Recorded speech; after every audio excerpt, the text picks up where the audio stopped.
ছিলাম বিধায় শুরু করছে, আর আমরা সরেও গেছি জাস্ট ওর নাচটা উপভোগ করবো বিধায়। আর দেখুন এখনো পর্যন্ত নতুন জীবন শুরু করার পরেও আমার বান্ধবী এখনো সেরাই রয়ে গেছে, যেটা আমরা ছিলাম না কখনোই। তবে মূল্যায়ন হলো বিষয়টা ঠিক এমন, এ পর্যন্ত যত ফড়িং নেচেছে সেরা সেরা সেরা।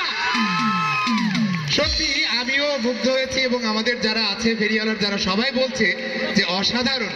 আসলে ওনাকে আমরা ওইভাবে চিন্তামো না, কিন্তু যখন শুনেছি ওনার পরিচয় জেনেছি আর কি, যে সে এখনো ওইভাবে করে ধরে আছে নৃত্যটা। আসলে প্রতিভা লুকানো থাকে, এটা মেনে নিতে হবে।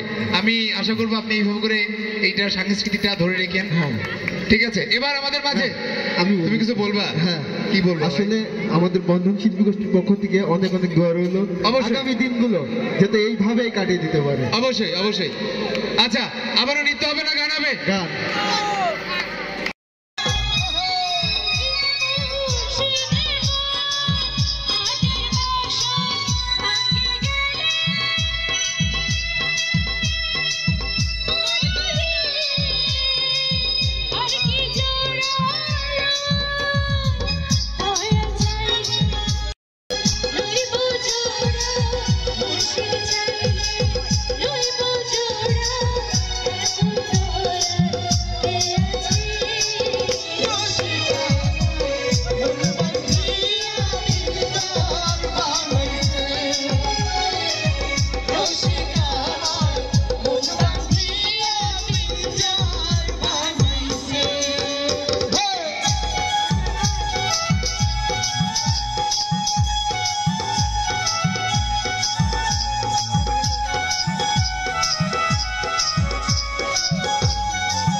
শিল্পীদের গান গাইতে দেন।